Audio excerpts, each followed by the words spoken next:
faut savoir qu'en ce début de confinement, les coopératives de déshydratation de Luzerne étaient en entretien et maintenance des outils industriels. Beaucoup de nos collaborateurs étaient en congé annuel. Nous avons travaillé avec les autorités locales, la médecine du travail et bien sûr les représentants du personnel pour mettre en place un protocole.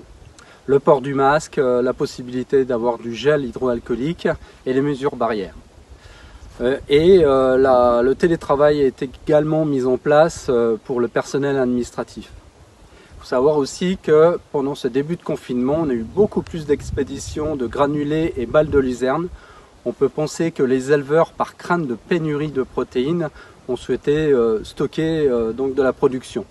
Et nous avons donc répondu présent. Depuis la mi-avril, l'ensemble pratiquement des 26 usines de déshydratation de luzerne françaises ont démarré.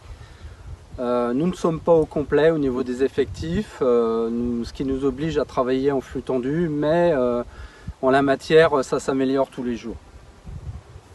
Nous avons assisté aussi à du retard par rapport aux prestataires extérieurs sur les activités intercampagnes et puis sur la disponibilité des pièces détachées, ce qui va de toute façon engendrer de la perte au niveau du chiffre d'affaires avec des démarrages un peu plus tardifs.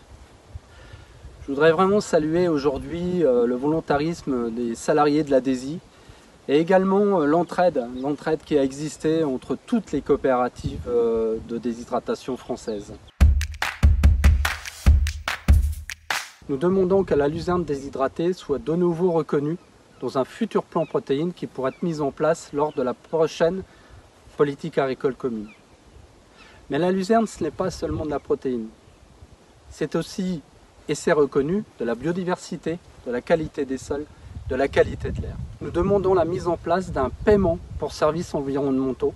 Nous avons des propositions à faire pour encore plus de biodiversité.